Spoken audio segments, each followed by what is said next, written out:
ये कहानी एलिजाबेथ नाम की एक टीचर के ऊपर आधारित है जो अपने शौक पूरे करने के लिए बड़े बड़े लोगों के साथ दोस्ती करती है ताकि वो उसे अपने जाल में फंसा के उसके साथ पलंग तोड़ सके। आगे वो क्या क्या करती है वो हम आज की इस एक्सप्लेनेशन में देखने वाले हैं। आज मैं जिस मूवी को एक्सप्लेन करने वाला हूँ इस मूवी का नाम है बैड टीचर और ये मूवी 2011 में रिलीज हुई थी। मूवी के स्टार्टिंग सीन में हम जॉन एडम्स के स्कूल के सारे टीचर्स को देखते हैं और वो सब मिलके एक टीचर एलिजाबेथ को फेयरवेल पार्टी दे रहे थे। पार्टी खत्म होने के बाद एलिजाबेथ अपने घर जाती है जहां उसका बॉयफ्रेंड उसकी माँ उसकी गालियों से स्वागत करती है क्योंकि अब एलिजाबेथ के बीएफ को पता चल चुका था कि एलिजाबेथ एक गोल्ड डिगर है और इस वजह से उसके घर वाले उसे घर से निकाल देते हैं और उसे शादी करने से भी मना कर देते हैं क्योंकि अब एलिजाबेथ को अपने बीएफ का भी बर्थडे याद नहीं था। जिसके बाद एलिजाबेथ ना चाहते हुए भी फिर से टीचिंग की जॉब ज्वाइन करती है। स्कूल में पहले दिन एलिजाबेथ को एमी मिलती है। एमी थोड़ा बातूनी टाइप की टीचर थी और वो एलिजाबेथ से दोस्ती करने की कोशिश करती है लेकिन एलिजाबेथ उससे बात नहीं करती क्योंकि वो खुद दिखने में एक फुलझड़ी थी। एमी को ये बात बिल्कुल भी पसंद नहीं आती और पहले दिन से ही उन दोनों के बीच में 36 का आंकड़ा हो जाता है। लेकिन स्कूल में एक टीचर लीन भी होती है जिसकी दोस्ती एलिजाबेथ से अच्छी तरीके से हो जाती है। तब एलिजाबेथ लीन को बताती कि मैं यहाँ बस मजबूरी में पैसों के लिए जॉब कर रही हूँ और वो जल्दी ही किसी पैसे वाले आदमी को अपने जाल में फंसा लेगी और उसके बाद उसे टीचिंग की जॉब नहीं करनी पड़ेगी। एक सस्ते अंबानी को ढूंढने के चक्कर में वो एक क्लब में जाके एक रोमियो को अपने प्यार के जाल में फंसा लेती है लेकिन कुछ मिनटों बाद उसे पता चलता है कि ये बंदा तो फकीर है और ये देख के वो उसे वहाँ से भगा देती है। रात में ज्यादा शराब पीने की वजह से एलिजाबेथ को हैंगओवर होने लगता है जिस वजह से उसे स्कूल में नींद आने लगती है और तभी उसके शैतानी दिमाग में एक तूफानी आइडिया आता है और वो क्लासरूम में टीवी पे बच्चों के लिए नागिन लगा के सो जाती है। कैंटीन में एलिजाबेथ के पास रसल आता है जो पेशे से एक जिम टीचर और असल में वो एलिजाबेथ का दीवाना था। एलिजाबेथ रसल को ऐसे भगा देती है जैसे लोग चाय में से मक्खी को फेंकते हैं क्योंकि वो रईस नहीं होता। तभी एक बार फिर से एमी एलिजाबेथ से बात करने की कोशिश करती है लेकिन एलिजाबेथ उससे बात नहीं करती। जिसके बाद एलिजाबेथ की किस्मत चमकती है और वो स्कूल में अंबानी के 11वें बेटे स्कॉट से मिलती है जो कि काफी रईस होता है। जिसके बाद एलिजाबेथ उसे देखते के साथ ही उस पर डोरे डालने लगती है लेकिन स्वाद तो तब आता है जब उसे पता चलता है कि स्कॉट सिंगल है। तभी स्कॉट एलिजाबेथ को अपनी एक्स की फोटो दिखाता है जिसे देख के उसे 440 वॉट का झटका लगता है क्योंकि स्कॉट के एक्स के छोटे नींबू नहीं बल्कि बड़े बड़े संतरे थे। ये देखने के बाद एलिजाबेथ एक फीमेल डॉक्टर के पास जाती है और वो डॉक्टर को बोलती है कि मेरे छोटे नींबू को मुझे बड़े संतरे बनवाने हैं लेकिन डॉक्टर उसे बोलती है कि इसमें टोटल $9,000 का खर्चा आएगा। ये सुनने के बाद एलिजाबेथ मन ही मन में रोबोट डांस करने लगती है क्योंकि $9,000 देने की उसकी औकात नहीं थी। जिसके बाद एलिजाबेथ अपने अड़ोसी पड़ोसी दोस्त यार प्यार सबसे पैसे मांगती है लेकिन सब लोग उसे बस एक ही जवाब देते हैं, पहली फुर्सत में निकल। जिसके बाद एलिजाबेथ को अपने एक स्टूडेंट से पता चलता है कि अगर वो चाहे तो कार वॉश करने के लिए जा सकती है क्योंकि पहली बार कार वॉश करने वाली कंपनी ने $6,000 कमाए थे और पहली बार कार वॉश करने वाली कंपनी को एमी ने लीड किया था।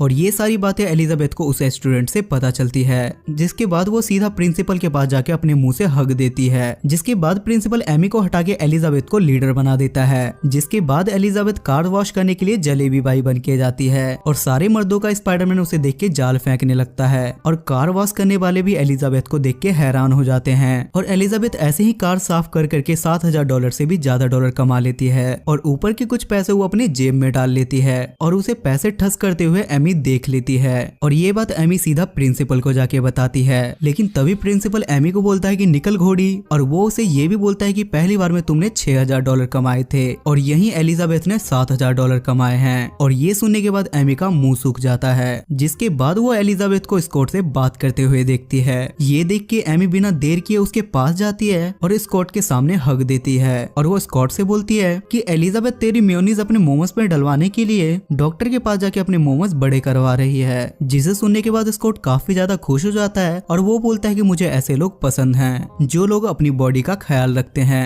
इसके बाद एलिजाबेथ के स्टूडेंट के पेरेंट्स उसे एक्स्ट्रा पैसे देते हैं अपने बच्चों पे पूरा नजर रखने के लिए और एलिजाबेथ भी पूरे शिद्दत से पैसे जमा कर रही थी अपने मोमोज बड़े करवाने के लिए। उसके बाद विंटर पार्टी में स्कॉट कुछ ऐसा बोल देता है जिसे सुनना मतलब अपने मुंह पे रिलैक्सो की चप्पल खाना था। वो एलिजाबेथ से बोलता है कि उसे एमी से प्यार हो गया है जिसे सुनने के बाद एलिजाबेथ का मुंह सूख जाता है और वो रसल के पास जाके उससे बात करती है क्योंकि वही एक बंदा था जिससे एलिजाबेथ उससे अपने दिल की सारी बातें शेयर करती थी। अगले दिन स्कॉट एलिजाबेथ को एक क्लब पार्टी में इनवाइट करता है और वहाँ पहुँचने के बाद एलिजाबेथ को स्कॉट के साथ साथ एमी भी दिखती है जिसे देखने के बाद एलिजाबेथ एलिजाबेथ का मुंह सूख जाता है, जिसके बाद स्कॉट एलिजाबेथ का मुंह सुखाने के लिए एमी के लिए गाना गाता है, जिसे देखकर एलिजाबेथ के पिछवाड़े में आग लग जाती है और वो लीन के साथ पतली गली से वहाँ से निकल जाती है। अगले दिन एलिजाबेथ अपने क्लास के बच्चों के साथ बहुत सख्त बर्ताव करती है। दरअसल उसे लीन से पता चलता है कि पूरे स्टेट में एक टेस्ट होगा और जो क्लास सबसे अच्छा परफॉर्म करेगी उस क्लास टीचर को $5700 का प्राइज मिलेगा। लेकिन क्लासरूम में पढ़ाते टाइम एलिजाबेथ को एक बात पता चलती है कि उसके क्लास के सारे बच्चे 12वीं फेल है, जिस पर वो खुद अपना भेष बदल के उस बंदी के पास जाती है जो पेपर तैयार करता था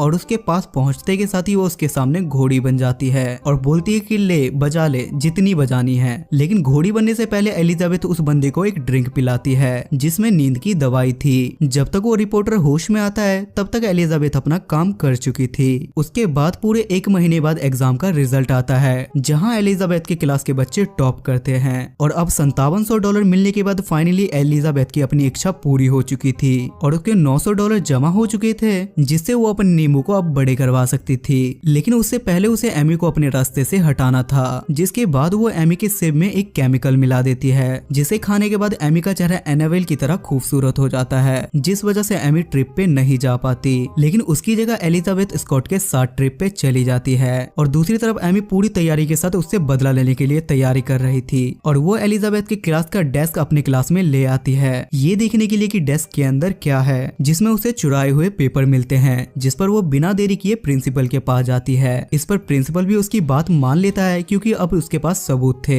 और वो बोलता है कि एलिजाबेथ को इसकी पनिशमेंट मिलेगी। दूसरी तरफ एलिजाबेथ धोखे से स्कॉट के साथ एक वीडियो बनाती है और वो वीडियो बना के एमी को भेज देती है जिससे उसके पिछवाड़े में आग लग जाती है। ट्रिप से वापस आने के बाद एमी एलिजाबेथ से बोलती है कि मुझे तेरे सारे काले करतूतों के बारे में पता चल चुका है और अब मैं तेरे पिछवाड़े में गोली मार दूंगी। तभी एलिजाबेथ उस पेपर वाले बंदे के पास अपने एक होमी को भेजती है और उसे धमकी देती कि एलिजाबेथ के पास तेरी गंदी फोटो है और अगर उसने पेपर के बारे में किसी को कुछ भी बताया तो उसकी वो फोटो पेपर में छप जाएगी। इसके बाद एलिजाबेथ और वो पेपर वाला बंदा प्रिंसिपल के पास जाते हैं और वो बंदा प्रिंसिपल से झूठ बोलता है कि वो एलिजाबेथ को जानता तक नहीं है। इसके बाद एलिजाबेथ प्रिंसिपल को बताती है कि क्लास में कुछ टीचर ऐसी हैं जो क्लास में चुपचाप ड्रग लेती है क्योंकि उसे पता चलता है कि एमी उसके क्लास से डेस्क चुरा के ले गई है। उसके बाद वहाँ पुलिस आती है और वो सबसे पहले एमी का डेस्क चेक करती है जिसमें एलिजाबेथ पहले से ही ड्रग छुपा चुकी थी, जिसे देखने के बाद पुलिस वाले एमी को दूसरे स्कूल में ट्रांसफर कर देते हैं, अरेस्ट कर लेते हैं। दूसरी तरफ एलिजाबेथ अब बिल्कुल बदल चुकी थी और अब उसे बड़े लोग और स्कॉट पे कोई भी इंटरेस्ट नहीं था, जिसके आखिर में वो रसल को एक्सेप्ट कर लेती है और ये मूवी यहाँ खत्म हो जाती है। सो गाइस आई होप कि आपको आज की एक्सप्लेनेशन पसंद आई होगी और इस मूवी की IMDb रेटिंग है 5.6 स्टार्स आउट ऑफ 10 और इसे गूगल यूजर ने 77% लाइक किया है। अगर आपको एक्सप्लेनेशन पसंद आती है तो मेक श्योर आप मेरे चैनल को सब्सक्राइब करके मुझे सपोर्ट करें।